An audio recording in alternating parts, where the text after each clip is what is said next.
I remember thinking when I came in tonight, this looks like one of the old jazz clubs. So I was going to come up and do like this when I was walking on stage, but I decided not to. My name is Tia Olds. I'm a radiation oncologist. And one of the first quotes I remember as a child, around 5 or 6, was, "Give to the world the best you have, and the best will come back to you." And it was a poster in my brother's room, who's older than I am.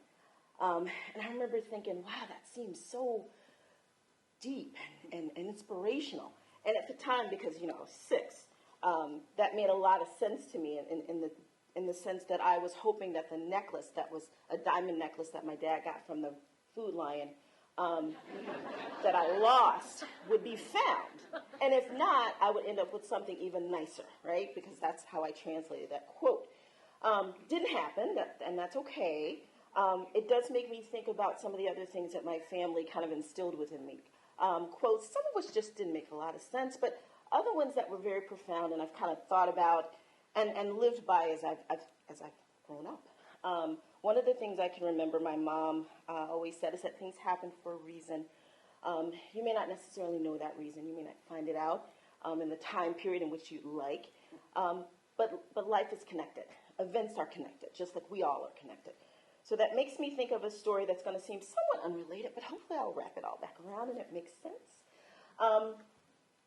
I, like many people, I guess, as a child, you kind of start to wonder what you want to do with your life. What kind of job do you want? What do you want to be? What do you want to do? So 3rd grade, after I read a book called Southern Fried Rat Tales and Other Stories of Horror, I decided that I was going to be a paranormal investigator.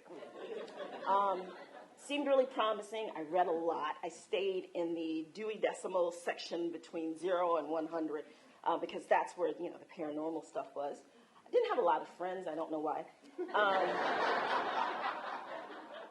So, that was what I wanted to do. My parents thought I was a little crazy. And eventually I realized that these people are very smart, very isolated. They're isolated in academia.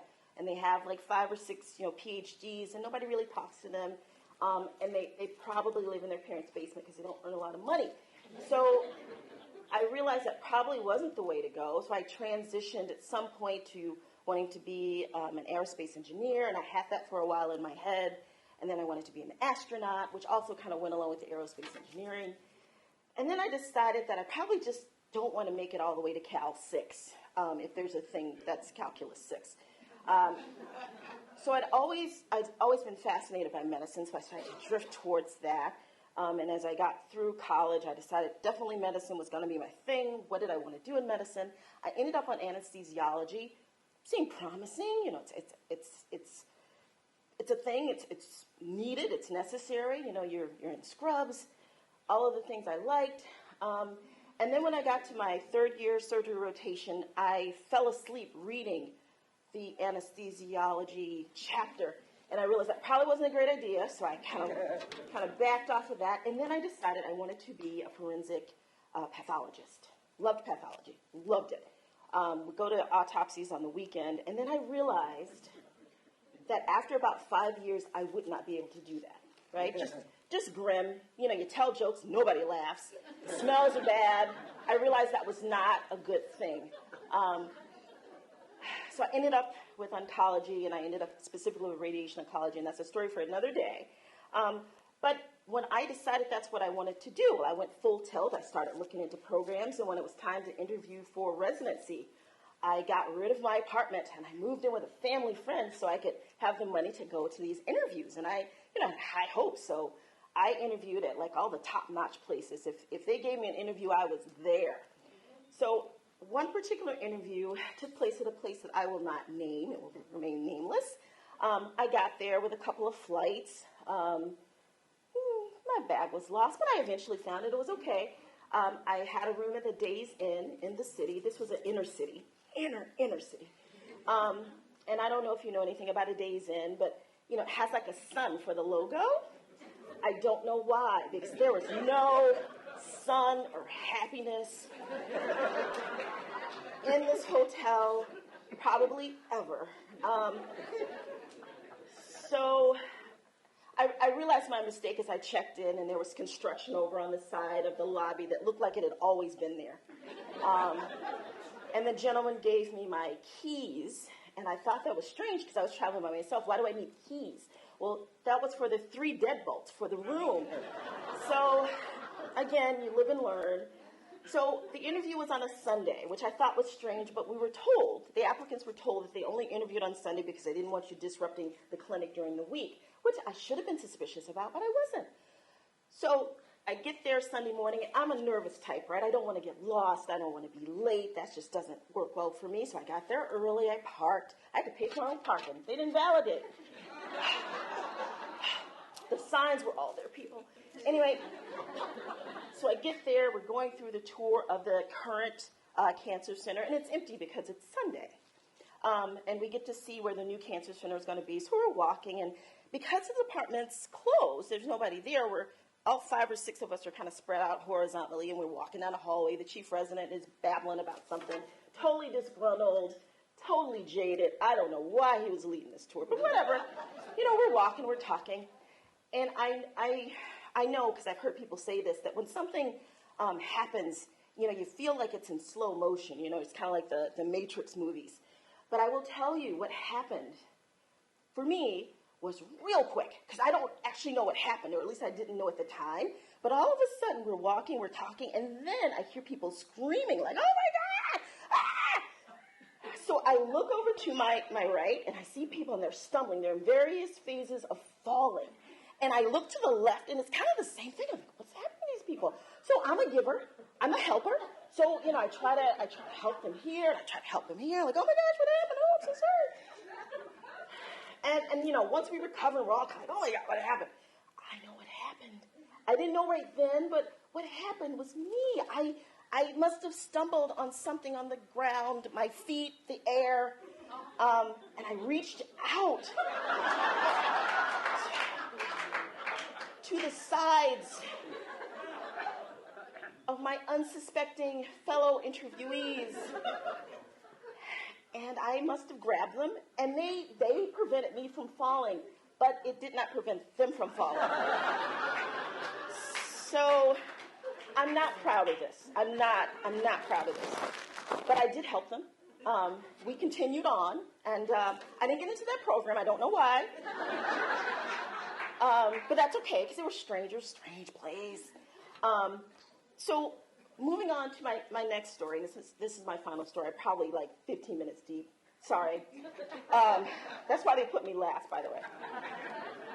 So this next story was actually pretty recent. It's happened within the last 12 months. I had a gentleman that I treated, very tall man. He's probably like 6'7". I remember asking him how tall he was because, you know, I'm leaning back like this. Very nice man. So head and neck cancer, very early stage, just required radiation. Prognosis is like 97% chance of being cured. And, you know, we reassured him during the whole treatment course. You know, he got through the treatment, and he came back for his first follow-up visit, which was about 5 weeks after completion of treatment. We'd gotten a CT scan, which was really a formality because we really expected this to not show anything, and it didn't.